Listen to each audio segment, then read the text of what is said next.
Sri Ram's IAS, serving the nation since 1985. अब offline हो या online, we are the lifeline. Hello and नमस्ते।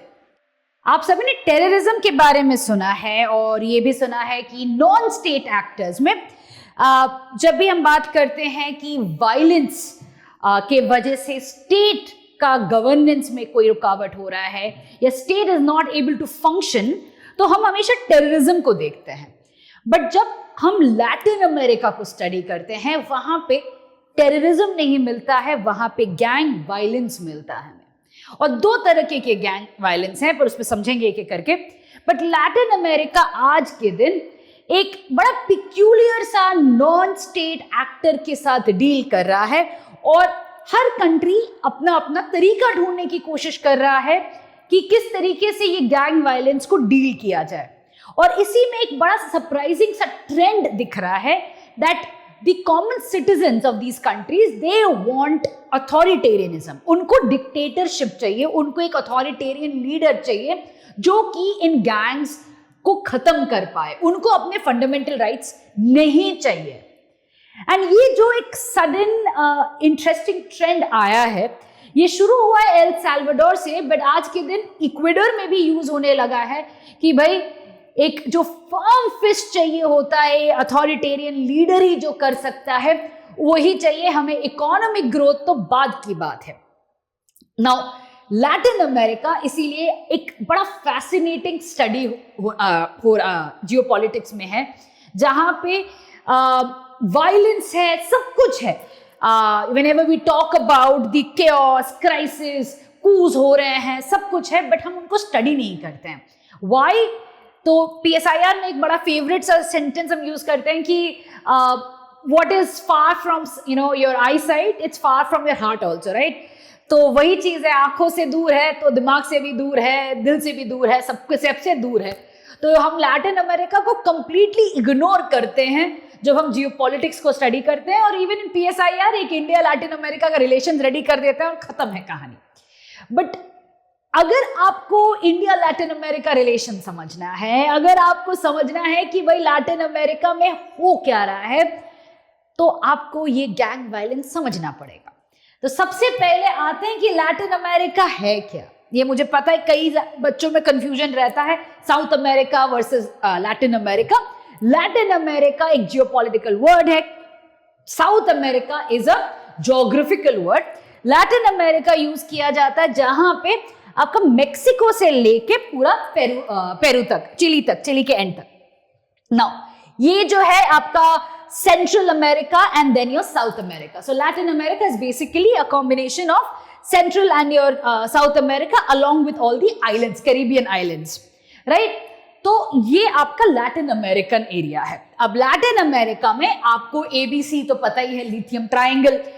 So you have this particular area जहां पे बहुत सारा रिसोर्सेज है, मार्केट, रॉ रिसोर्सेज के वजह से मार्केट्स है, they are developing countries, middle class है। So it's a very vibrant market place, vibrant economy that we are talking about.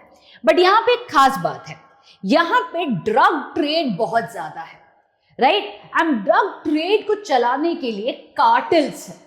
Now if two also understand, यहाँ पे अगर हम बात करते हैं कोलंबिया कंट्री, उसके साथ साथ ब्राजील में भी है थोड़ा बहुत, आपका पेरू में है थोड़ा बहुत, आपको थोड़ा बहुत नहीं बल्कि बड़े बड़े ड्रग कार्टेल्स हैं। एंड ये ड्रग कार्टेल्स एक समय पे they were one of the richest non state actors अगर हम बात करते हैं तो।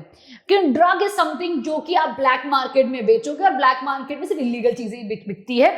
एंड ड्रग से आप ओपन, मतलब ब्लैक मार्केट में गन्स को फ्रीली लेके आ सकते हो, और गन्स एक बार आपके पास आ जाए तो कौन पुलिस, कौन सी आर्मी आपके सामने खड़ी होगी। So that is how these people created that drug cartel and violence then ensued. अच्छा, अगर हम थोड़ा सा ऊपर जाते हैं, we come down to central America, यहां पे कहानी थोड़ी अलग है। यहां पे ड्रग ट्रैफिकिंग नहीं होता था, क्योंकि ड्रग यहाँ पे ग्रो नहीं करता है। दैट इज योर कोकेन और your other kind of drugs यहाँ पे नहीं होता। ये एक कॉन्ड्यू था, मतलब ट्रांजिट पाथ था। तो यहाँ पे जो लोग गैंग्स के साथ जुड़े थे या जो गैंग्स यहाँ पे मर्ज करते हैं, वो लार्जली ड्रग ट्रांसपोर्टेशन के लिए यूज किए जाते थे बाय द ड्रग कार्टेल्स। ठीक है, तो यहाँ पे दो सेट, अलग अलग सेट को यूज कर रहे हैं। एक है बड़े ड्रग कार्टेल जो कि मतलब अपने इन्फ्लुएंस के लिए, अपने जोन्स के लिए लड़ते हैं, एंड उसके लिए तो कई सारे मूवीज हैं। नार्को देख लो भाई, कोलंबिया का ड्रग पूरा समझ में आ जाएगा कैसे हुआ है, राइट। पाब्लो एस्कोबार की कहानी है वो।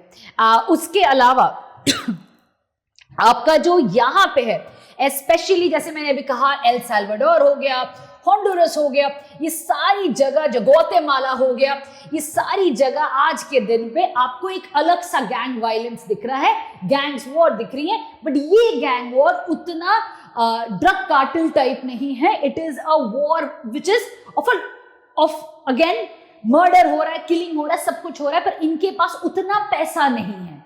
पॉवर्टी के वजह से they don't have that kind of machinery कि जिसके वजह से वो लोग आर्मी या पुलिस के सामने खड़े हो पा रहे हैं। सो यहाँ पे टेक्निक यूज अलग किया गया है।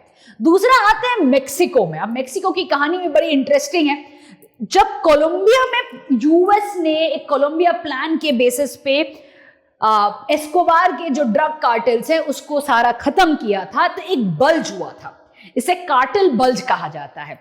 और कार्टेल बल्ज का मतलब है कि अलग अलग जगह पे जाके ड्रग कार्टेल्स इमर्ज होते हैं, पावरफुल होते हैं। तो जब कोलंबिया में क्रैकडाउन हुआ, this drug cartel shifted from here to other countries. थोड़ा बहुत इक्वेडर में आया, but majority Mexico became the next drug center. अब इसके वजह से there is again lot of violence, gang war violence है मेक्सिको में, and there are again violence के साथ जो प्रॉब्लम्स एसोसिएटेड है, इकोनॉमिक ग्रोथ का फॉल्टरिंग होना, उसके साथ साथ एक स्टेबल गवर्नमेंट का ना होना, corruption, all of this then gets linked up.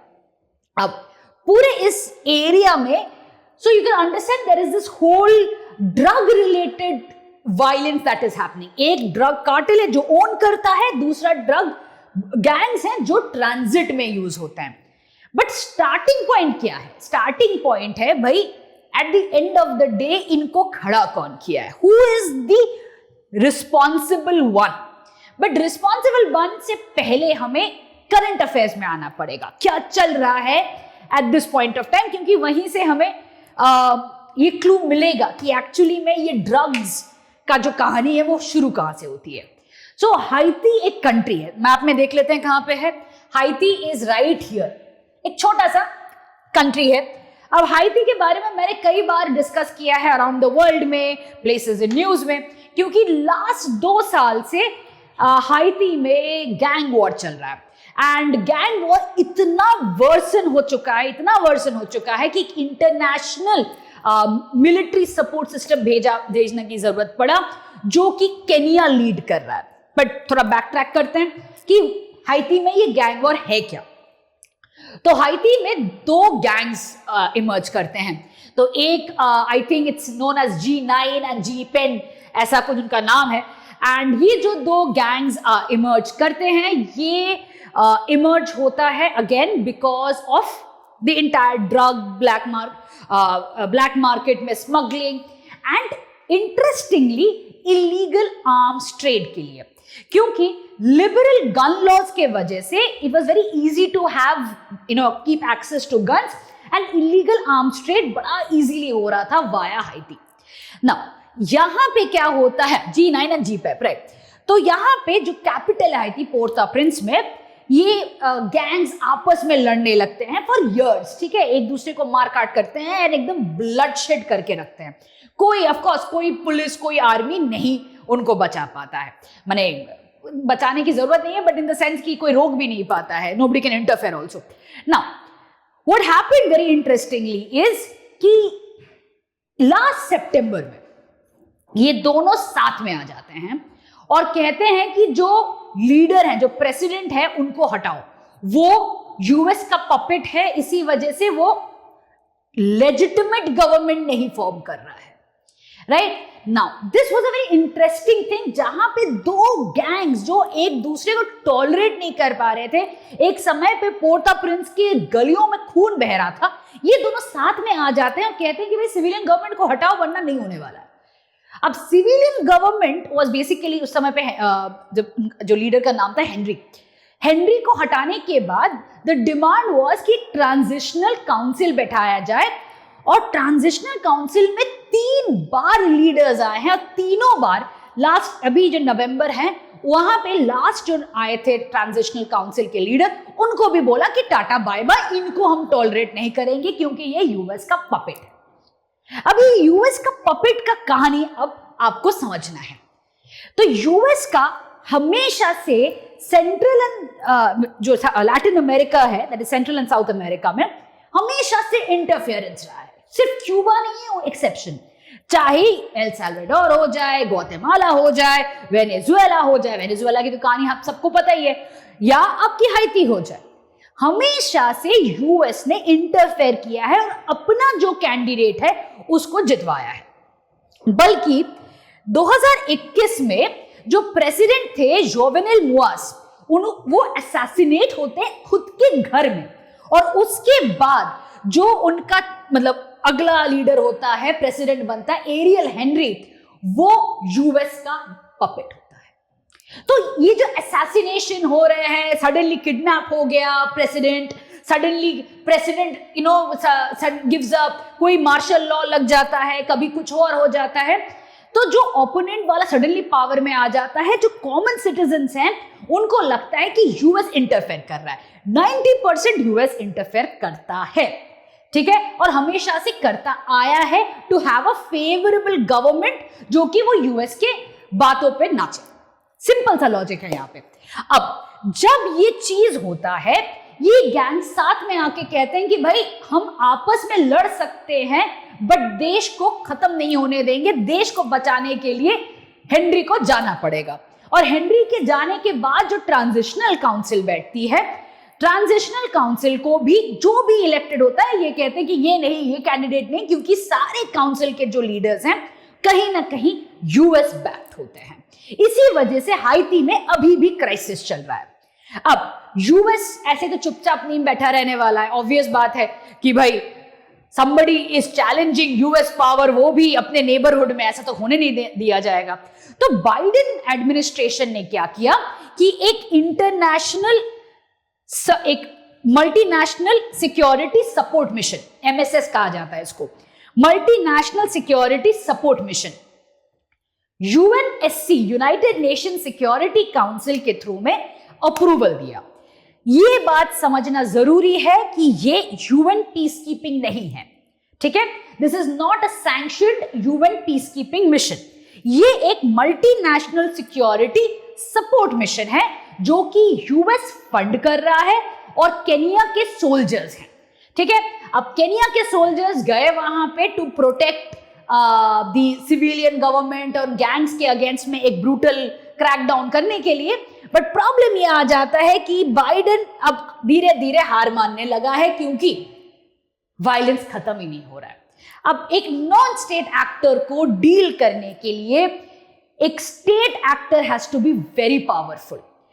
अब जब आप बता रहे हो कि एक मल्टीनेशनल सपोर्ट टीम आपने केनियन पुलिस के अंडर भेजा है, who are not even aware of Haiti, who are not there with the complete backing of the UN, उनके पास जो यूएस का फंडिंग है उसी से चल रहा है, that is not enough to take down the gang violence।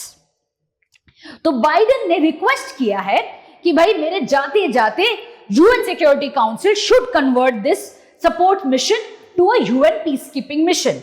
China और फ्रांस ने कहा है हमें कोई इंटरेस्ट नहीं है ऐसे कोई पीस कीपिंग मिशन में फंडिंग देना जो कि यूएस चाहता है।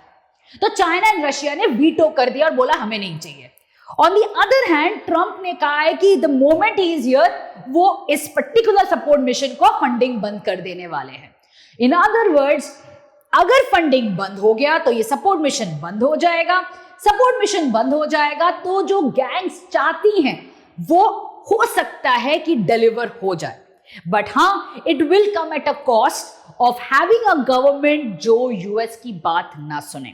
बट शुरुआत तो यूएस ने ही किया था, अब देखना है कि यूएस क्या ये टॉलरेट करेगा अपने नेबरहुड पे। तो जब हम यूएस पे आ ही गए हैं तो आ जाते हैं प्रोफाइल्स पे। तो जैसे कि मैंने कहा, दो प्रोफाइल है। एक प्रोफाइल आपका ड्रग कार्टेल वाला है, दूसरा प्रोफाइल है जो ड्रग जो ट्रांसफर होता था उसमें यूज करने के लिए था। तो सबसे पहले आते हैं ड्रग कार्टेल्स पे। तो 1980s 1990s में Colombia was the hub of drugs, right? The Escobar cartel was the big thing. Pablo Escobar मतलब एक समय पे at one point of time he was more powerful than any government in near Colombia itself. अब इनके इसको crack down करने के लिए, इस पर्टिकुलर कार्टेल को ब्रेक डाउन करने के लिए यूएस ने कोलंबिया प्लान बनाया था। और कोलंबिया प्लान के बेसिस पे जो कोलंबियन मिलिट्री है उनको पूरी तरीके से ट्रेनिंग दी गई थी, उनको बहुत सपोर्ट किया गया था। And then there was a joint exercise जिसके अंडर पे ये कार्टेल को धीरे धीरे तोड़ा गया। आज के दिन अगर हम बात करें तो ड्रग कार्टेल सप्रेस जरूर हो गए हैं, पर वायलेंस खत्म नहीं हुआ है, क्योंकि अलग अलग गैंग्स इमर्ज कर चुके हैं। बिकॉज वो मेडुसा का वो नहीं होता, एक कहानी है कि अगर आपने मेडुसा का गला काटा तो 2 और सर निकल आते हैं। ये चीज मैंने पहले भी कहा था जब मैं टेररिज्म समझा रही थी कि टेररिज्म का एंड टेररिस्ट को मार के नहीं हो सकता, क्योंकि एक टेररिस्ट मारोगे तो और 5 आ जाएंगे। टेररिज्म का and is by tackling the ideology. Similarly drug cartels तो सप्रेस हो गए, बट और अलग अलग गैंग्स आ गए, क्योंकि सडनली इलीगल आर्म्स का फ्लडिंग होने लगा था कोलंबिया में। तो वायलेंस तो खत्म नहीं हुआ है, बट हाँ, ड्रग कार्टेल्स थोड़ा बहुत कम हो चुका है। अब जैसे कि मैंने कहा, एक जगह पे प्रेशर दिया तो बल्ज हो गया। और बल्ज कहां पे हुआ? बल्ज हुआ मेक्सिको में, इक्वेडोर में।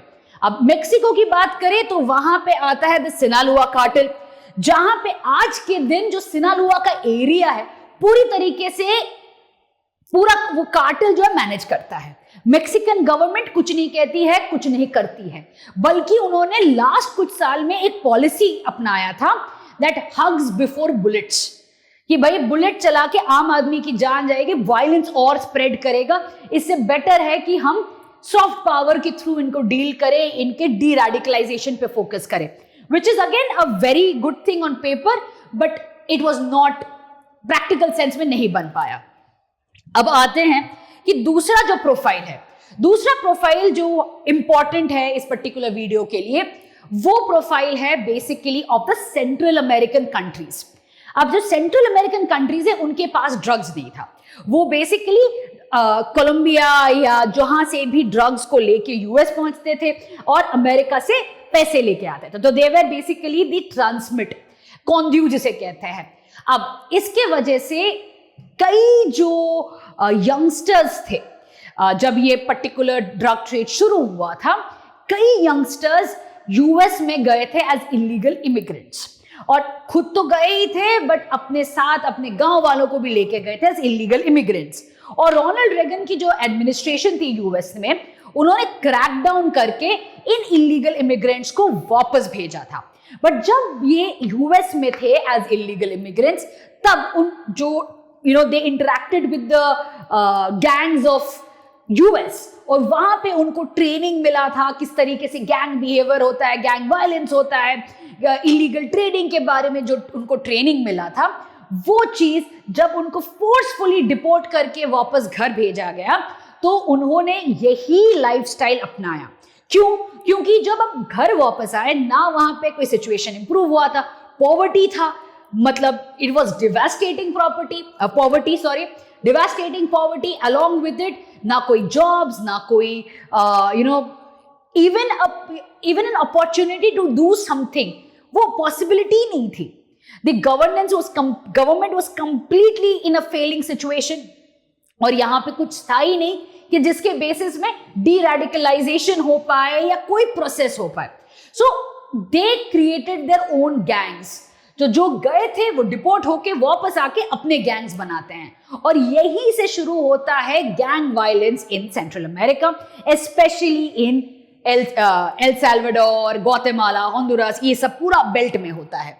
ठीक है, so they basically came back and यहां पे शुरू होता है। एंड 3 बेसिक रीजंस अगर हम बात करते हैं, कई रिपोर्ट्स में आया है कि भाई अगर हम 3 बेसिक रिपोर्ट्स की बात करें कि ये अभी भी क्यों है, one is the extreme poverty and income disparity, दूसरा चीज है जो वॉशिंगटन कंसेंसस बोल के LPG, that is liberalisation, privatisation और ग्लोबलाइजेशन का जो इंडिया पे किया था, वही चीज वॉशिंगटन ने 1980s में इन्हीं इकोनॉमीज के साथ किया था, जिसके वजह से ये this economy could not do what India could do. Instead यहाँ पे कुछ बहुत अमीर बन गए जैसे कि ओलिगार्क्स हैं, और जो मेजॉरिटी हैं वो एक्सट्रीम पॉवर्टी में चले गए। That is the second reason. And third reason is of course illegal guns. बहुत लिबरल गन लॉज है एंड इलीगल गन्स की स्मगलिंग होती है। तो 3 रीजंस के वजह से ये गैंग वायलेंस आज भी ये इतना स्ट्रॉन्ग है पूरे इस रीजन में। आगे आते हैं, अब how do you deal with it?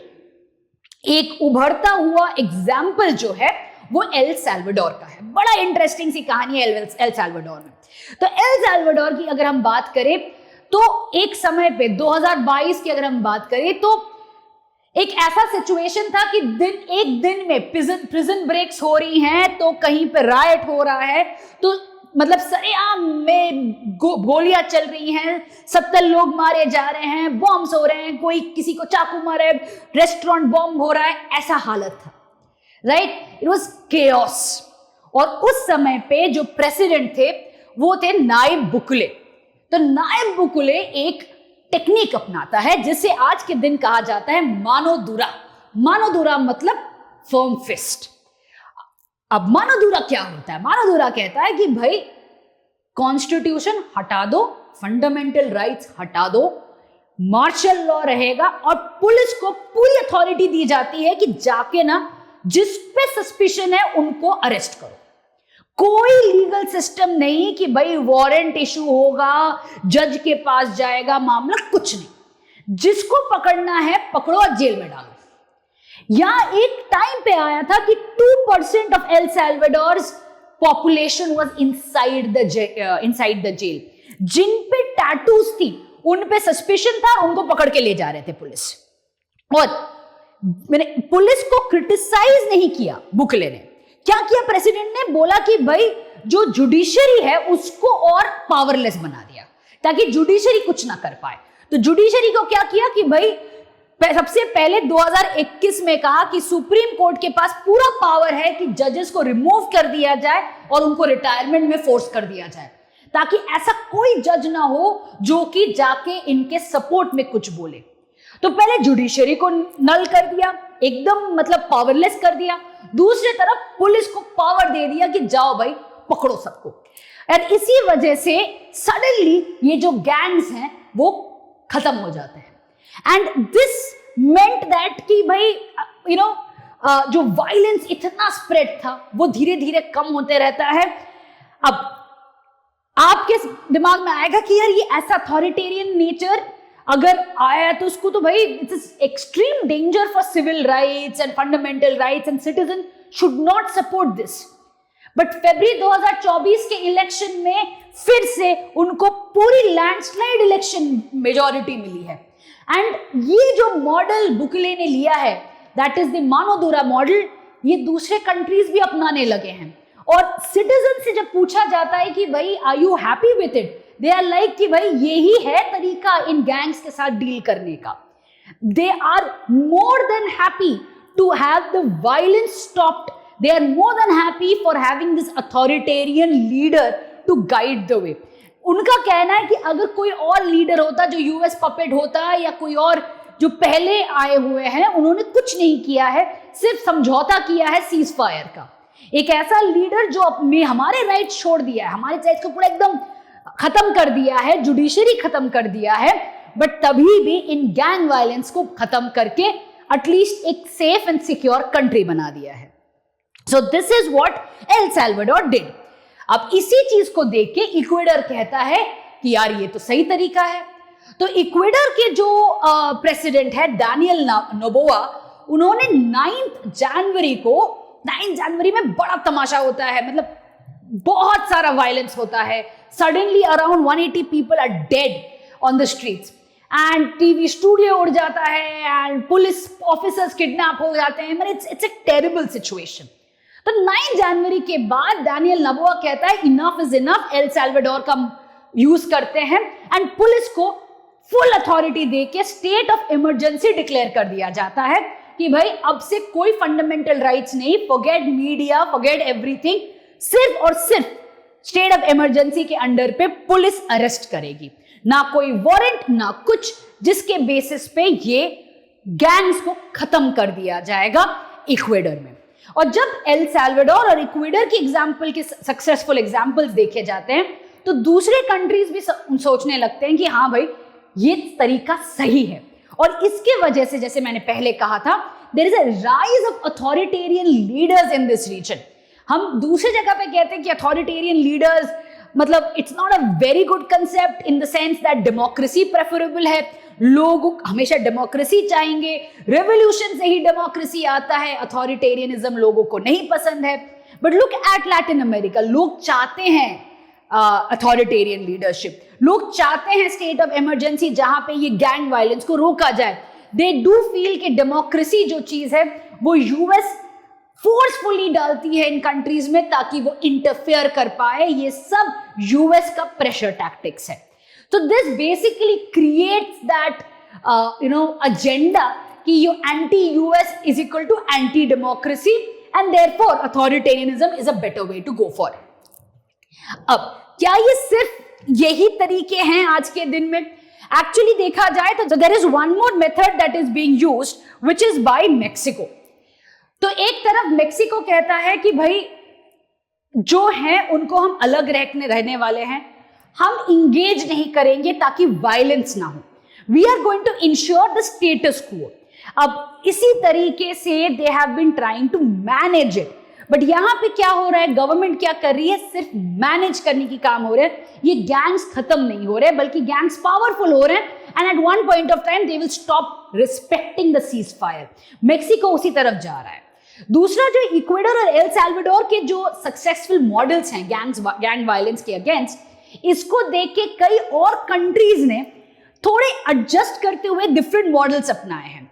जैसे कि निकारागुआ ने अपनाया है कि भाई अगर हमें गैंग्स के साथ we have to deal with it, of course police को तो स्ट्रॉन्ग करना ही पड़ेगा, बट कम्युनिटी को इंसेंटिवाइज करते हैं ताकि कम्युनिटी से गैंग सपोर्ट हट जाए। तो ऐसे कई स्टेप्स लिए जा रहे हैं across Latin America to deal with the gang violence. But तभी भी अगर क्विक एंड एफिशिएंट तरीका चाहिए, and I mind it quick and efficient, क्योंकि अगर आप सॉफ्ट पावर, कम्युनिटी इंसेंटिव्स, ये टाइम लगाने वाली चीजें हैं, बट क्विक चाहिए तो अभी के दिन तो मानो दूरो ही है जहां पे फर्म हैंड के साथ गैंग वायलेंस को डील किया जा रहा है। But yes, this will be the you will see a rise in authoritarianism and an attack against US hegemony. तो जियोपॉलिटिकली बड़ा इंटरेस्टिंग सा सिचुएशन में है लैटिन अमेरिका। मौका मिल रहा है चाइना को इंटरफेयर करने का, और इसी वजह से एक दूसरा पनामा कनाल से लेके एक बाई ओशनिक रेलवे लाइन तक बना रहा है China and is heavily investing in Latin America. And now you will understand कि ये मौका क्यों मिल रहा है चाइना को in the neighbourhood of US. अब लास्ट क्वेश्चन एड्रेस कर लेते हैं, and I know it's going to come in, कि यूएस कुछ क्यों नहीं कर रहा है। अब यूएस का अभी at this point of time वो कुछ भी करे तो उसको नेगेटिवली लिया जाए, क्योंकि अगर वो इंटरफेयर करे तो इंटरफेरेंस है, अगर कुछ ना करे, जैसे ट्रम्प कह रहा है कि हम कुछ नहीं करेंगे, let them face the problem themselves, so there is always China to exploit the situation, and that is exactly what China is doing. With this, we'll come to an end to today's session. Thank you so much. Bye. Sri Ram's IAS, serving the nation since 1985. Ab offline, hoya online, we are the lifeline.